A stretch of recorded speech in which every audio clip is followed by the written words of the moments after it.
Hi, I'm Laura, a 28-year-old financial analyst, juggling numbers by day and managing my life by night. I had recently tied the knot with Jake, the love of my life who, unfortunately, spends more time in airports than at home due to his job. Our rented apartment was our little haven, conveniently located next to my workplace, until one day, it became the stage for an unsolicited critique by none other than my mother-in-law, Marge. Jake was away, as usual, when Marge decided to drop by unannounced. The sight that greeted her was my dinner, a takeout box from the local diner, and my less-than-spotless living room. Well, Laura, what do we have here? A takeout queen in her natural habitat? Marge's voice dripped with disdain as she surveyed the apartment. I bit my tongue, trying to keep the peace. Hi, Marge. I wasn't expecting you. Yeah, I had a long day at work, so cooking didn't quite fit into my schedule. Marge clicked her tongue, shaking her head. In my time, no matter how tired we were, we made sure our husbands came home to a clean house and a hot meal. Seems like times have changed, and not for the better. Her words stung, but I wasn't about to let her walk all over me. Times have indeed changed, Marge. Nowadays, we believe in sharing responsibilities. And with Jake away so often, I manage things the best I can. Marge scoffed, her eyes scanning the room like a hawk. Sharing responsibilities? More like shirking them. You do know that a wife's duty is to keep her house in order, don't you? Or is that too old-fashioned for you? I felt my patience wearing thin.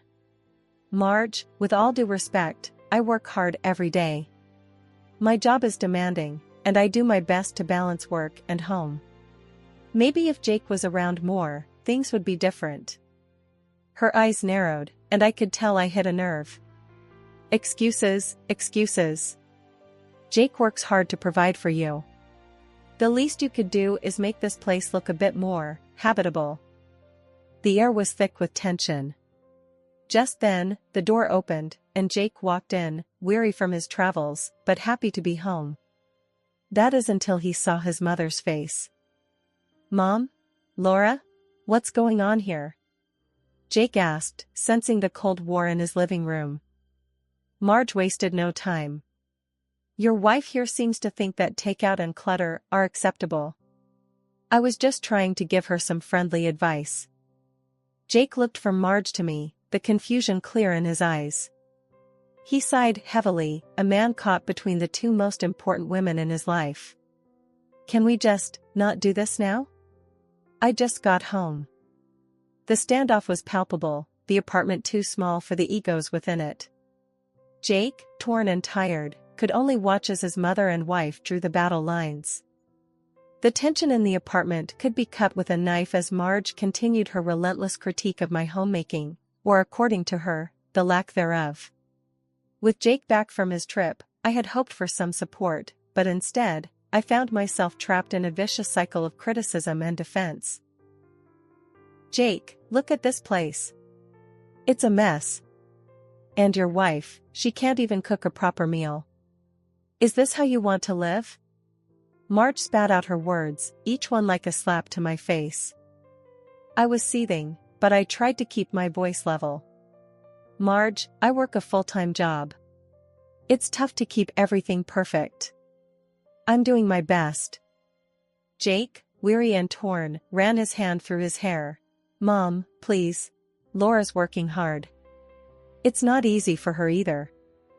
Marge wasn't listening. Nonsense. I worked hard too, but I kept a clean home. I cooked. I took care of my family. That's what a wife does. Her words stung, and I couldn't hold back any longer. Working hard? Marge, you've never worked outside of this house. You don't know what it's like to balance a career and a household. Her eyes flashed with anger. How dare you? Taking care of a home, raising children, that's a full-time job. You wouldn't last a day in my shoes. The room was filled with the sound of our raised voices, Jake stuck in the middle, trying to calm the storm. Let's just take a step back, okay? Fighting won't solve anything, Jake said, his voice strained. But Marge was relentless. Solve? The only solution is for Laura to realize her duties as a wife. This modern nonsense won't work. Not under my watch. I felt like I was hitting a brick wall, my efforts to keep the peace futile. Marge, times have changed. Women work now. We contribute, we share responsibilities. It's not the 1950s anymore. She scoffed, dismissing my words. Share responsibilities? More like shirk them. You're his wife, Laura. It's your job to take care of him, take care of this home. The audacity of Marge, my mother-in-law, knew no bounds. Armed with a spare key, a gift from Jake that he now surely regretted, she turned my apartment into her personal domain. She'd clean, rearrange the furniture to her liking, and cook lavish meals for Jake, meals that conspicuously never included a portion for me. I came home one day to find my living room looking like a furniture showroom, everything repositioned, not a single thing where I'd left it. In the kitchen, Marge was humming away, cooking what smelled like a feast, clearly just for Jake. What the hell, Marge? This is my home. You can't just come in here and change everything, I snapped, my patience finally reaching its breaking point. Marge looked at me, her eyes cold. Oh, I'm just making it more comfortable for Jake. He deserves a proper home, not whatever this is, she retorted, her words like daggers. I could feel the anger boiling inside me. Making it comfortable for Jake? What about me, Marge? I live here too, you know. Or does that not matter to you? She shrugged, dismissive and arrogant. If you took better care of this place, I wouldn't have to step in. But you're too busy with your little and easy job to be a proper wife. That was it. I was done playing nice. Easy? You call this easy? You invade my home, criticize my life, and cook for your son as if I don't exist. This stops now, Marge. You're not welcome here anymore. Marge's eyes narrowed, her voice icy. We'll see what Jake has to say about this. I'm sure he'll appreciate knowing how his wife treats his mother. Jake walked in at that moment, the tension in the air almost tangible. What's going on here? He asked, a weary look in his eyes. Before I could say a word, Marge jumped in. Your wife here thinks she can ban me from our home. She says I've never worked a day in my life. Jake looked from me to Marge, the weight of the situation pressing down on him. Can we not do this right now? He pleaded, but it was too late for pleasantries. No, we're doing this now, Jake. Your mom's been overstepping her boundaries for too long. It's about time she realized this is our home, not hers, I said, standing my ground. The standoff continued, a tug-of-war with no clear winner. Jake, caught in the crossfire, seemed lost, unable to choose a side. But one thing was clear, the line had been crossed, and there was no turning back. The battle for respect and boundaries had begun, and I was ready to fight for my place in my own home. The winds of change blew harshly through our lives when Marge's husband, Frank, fell gravely ill. The hospital bills piled up, and Marge, now desperate, saw us, not as family, but as a solution to her financial woes. One dreary evening, Marge cornered us in the living room, her voice laced with urgency. Jake, Laura, you know Frank's condition.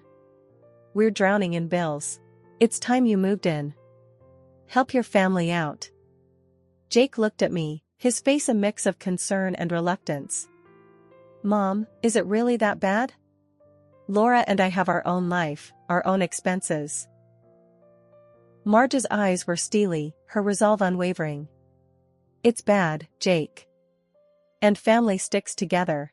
It's what we do. Laura will understand, won't you, dear? I felt trapped, the walls of the room closing in on me. Marge, we understand, but moving in? That's a big step. We have our own responsibilities. But Marge wasn't taking no for an answer. Responsibilities? What's more important than family, Laura? Frank's sick, we need help, and you two are talking responsibilities? The pressure was mounting, and Jake, ever the dutiful son, caved. Okay, Mom. We'll move in. But we need to set some ground rules. Marge nodded, a hint of triumph in her eyes. Of course, dear. Anything you need. Packing up our lives into boxes felt surreal, like I was watching someone else's life unfold. The apartment, once our private sanctuary, was now just a memory as we stepped into Marge's house, not knowing it was the beginning of a new chapter of trials. Our first evening there, Marge laid down the law. Now, Laura, I expect you to help around here. Cooking, cleaning, you know, the works. It's only fair since you're living under my roof. I was taken aback. Marge, I work full-time. I can't be a housemaid on top of that. Jake understands that. Marge scoffed, her voice dripping with disdain. Work? That's your excuse? Frank's sick, and you're talking about work? No, dear. You're part of this family now, and you'll contribute. The days turned into a blur of work, house chores, and constant criticism. Every effort I made was met with a scowl or a snide remark from Marge. Laura, is this how you clean? And this dinner, it's barely edible. Is this what you call contributing?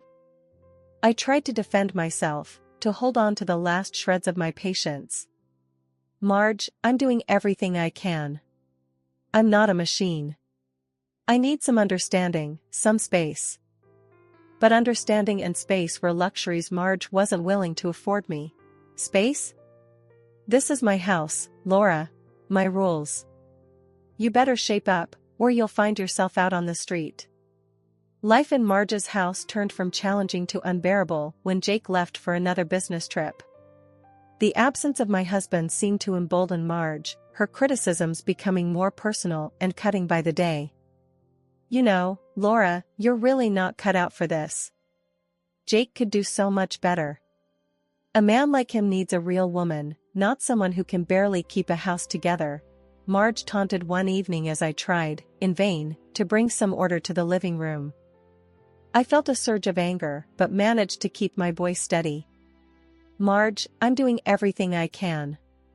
I work, I clean, I try to make this house a home. What more do you want from me?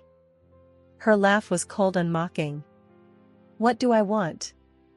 I want my son to have a wife who knows her place, who takes care of her family. Not someone who thinks a career is more important than her home. The constant belittlement was taking its toll. In a desperate attempt to ease the tension and lighten my load, I decided to invest in the latest home appliances. A state-of-the-art washing machine, a dishwasher, even a robot vacuum cleaner. I hoped these would make my life a little easier and, perhaps, soften Marge's harsh view of me. But even this was twisted into a point of contention. When Marge saw the new appliances, her eyes narrowed, and I knew I was in for another round of criticism. So, this is how you manage, Laura? Throwing money at gadgets to do your work for you? And whose money is it anyway? Squandering Jake's hard-earned cash on these toys, Marge accused, her voice dripping with disdain. I was at my breaking point. Marge, this is my money. I work hard for it, and I have every right to spend it as I see fit. These appliances, they help me manage the house, something you're always criticizing me for not doing properly. But Marge was unyielding. Your money?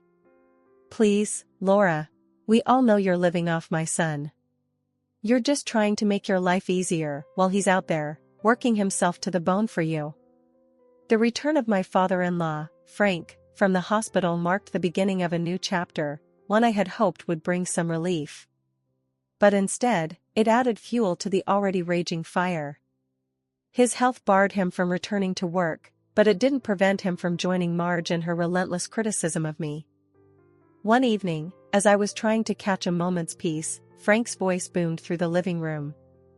Laura, look at you, lounging around. No wonder this house is always a mess. And don't even get me started on your cooking.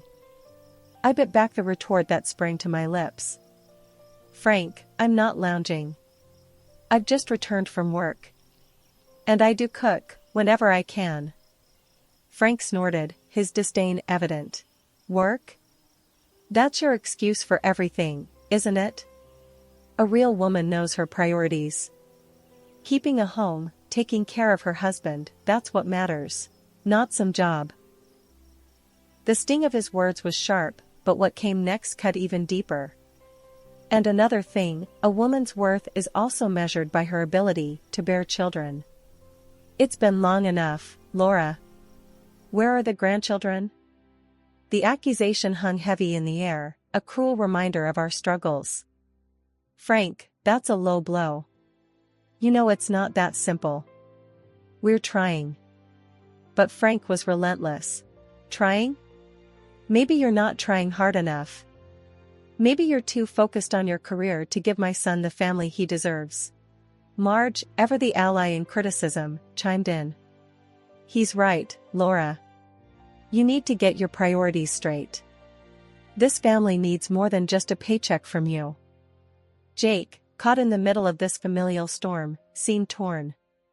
His loyalty to his parents was strong, but the injustice of their words was not lost on him. Mom, Dad, that's enough. Laura is my wife, and she deserves your respect, not this persecution, he said, his voice firm but weary. But Marge and Frank were unmoved. Respect? She hasn't earned it. Not by a long shot, Marge replied, her eyes cold and unforgiving. Life in Marge's house was suffocating, each day a test of my endurance. I thought I had reached my limit, but the day Jake's sister, Lisa, came back was the day my world turned upside down. I was tidying up the living room when Marge walked in with a sense of purpose I hadn't seen before. Laura, we need to talk. Lisa's moving back in, and she'll need your room. It's the best in the house, after all. I stood there, dumbfounded. My room? Marge, Jake and I live there. We've made it our space. Lisa can't just take it. Marge's eyes were steely, her voice cold. This is my house, Laura. I decide who stays where. And Lisa, she needs that room. You and Jake can move into the smaller one. The unfairness of her demand struck a chord deep within me. Move into the smaller room? Marge, we're not boarders to be shuffled around. We're family, or have you forgotten? Marge shook her head, unmoved by my plea. Family helps each other, Laura. And right now, you need to help by giving up your room. It's not a discussion. Lisa walked in then, her eyes scanning the room like she already owned it. What's the problem, Laura? Can't handle a little change? My mom's right, I need that room. The room felt too small, the walls closing in. I looked at Marge, then at Lisa, the reality of the situation sinking in. You want me to just step aside, to give up my space without a word? That's not going to happen. Marge's expression hardened. It's happening, Laura. And if you don't like it, maybe it's time you found a new place to live. The words hit me like a physical blow. Jake was away, unreachable, and here I was, being cast aside like an unwanted guest. I took a deep breath, my decision clear. Fine, Marge. If that's how you want it, I'll leave. But remember, this is your doing. You're pushing me out. I went to our room, my room, and started packing. Each item I placed in the box was a memory, a piece of a life that was being torn away. As I dragged my suitcase out, Marge and Lisa watched, their faces a mixture of victory and disdain. Goodbye, Laura. I hope you find what you're looking for, Marge said, her voice devoid of warmth. I walked out the door, the weight of the suitcase, nothing compared to the weight in my heart. The bitterness of the escape was overwhelming, but it was also a release, a chance to breathe, to find myself again. As I hailed a cab and gave the driver my destination, I realized that this wasn't just an escape. It was a journey to reclaim my life, my dignity, my identity. And as the cab pulled away, leaving Marge's house behind, I knew that the road ahead might be tough, but I was tougher. Finding myself in a new house, the fresh start I desperately needed felt both exhilarating and daunting. The house was modest, but it was mine, a sanctuary from the relentless storm I had endured. As I unpacked, my phone buzzed. It was Jake, finally back from his trip. "Laura, what happened? Mom said you left. Talk to me." Jake's voice was laced with worry and confusion. I took a deep breath, the events of the past few days flooding back. "Jake, I couldn't take it anymore. Your mom, your sister, the constant criticism. It was too much. They wanted me out, so I left." There was a pause, the weight of my words hanging between us. "Left? Laura, I can't believe this. I'm so sorry." "I had no idea it was this bad," Jake replied, his voice heavy with guilt. I could feel the tears welling up, but I fought them back. "It's not your fault, Jake. But I had to leave. For my sanity. I couldn't live like that, constantly being put down, pushed aside." Jake's voice hardened, a rare edge of anger creeping in. "I'll talk to them, Laura. This isn't right. You're my wife, and they had no right to treat you that way." But the conversation took an unexpected turn when Marge called a few days later, her tone accusatory and sharp. "Laura, why did the movers take the appliances? That's Jake's money you're spending." I held the phone away for a moment, gathering my thoughts. "Marge, those appliances were bought with my money, my salary. And since I was kicked out, I took them with me. They're mine." There was a stunned silence on the other end. "Your money? But those are for the house, for the family," Marge protested, her voice rising. I couldn't help but feel a sense of vindication. "The family that kicked me out? No, Marge. I'm done. I'm starting over, and those appliances, they're a part of my new life. One that doesn't include constant disrespect and ungratefulness." The call ended with a click, the finality of it echoing in the empty room. It had been a few tranquil weeks since Jake and I moved into our new house, a place we could truly call our own. We set up our furniture and installed the appliances I had taken from Marge's house, marking the beginning of our new life together. But the peace was short-lived, shattered by a frantic call from Marge that I never expected to receive. "Laura, Jake, you have to come back. Frank's sick again, in the hospital. And Lisa, she's pregnant and alone. We're drowning here without you," Marge pleaded, her voice cracking with desperation. I exchanged a glance with Jake, feeling the weight of her words. But the scars of the past were still fresh, and my resolve was firm. "Marge, we're sorry to hear that, but we can't come back. We've started a new chapter, and we intend to keep it that way." Marge's desperation turned to frustration. "But what about family? You can't just abandon us in our time of need." I took a deep breath, the decision clear in my mind. "Marge, family doesn't use each other. Family doesn't make you feel unwelcome in your own home. We helped as much as we could, but now it's time for you to find a solution. Maybe it's time for you to get a job."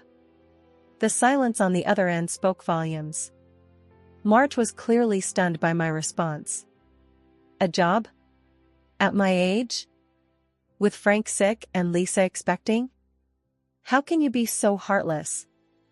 The accusation stung, but I knew we were making the right choice. "It's not heartlessness, Marge. It's about setting boundaries. It's about respect and understanding, something we never got while we were living with you. You're going to have to manage, just like we did." Jake, who had been quietly supporting me, finally spoke up. "Mom, Laura's right. We've got our own lives to live. We can't be your safety net forever. It's time for you to take responsibility." The conversation ended with a click, the finality of it echoing through our new home. In the following days, more calls came, each more pleading than the last. But our decision was unwavering. We had endured enough, and it was time for us to focus on our future, free from the chains of guilt and manipulation.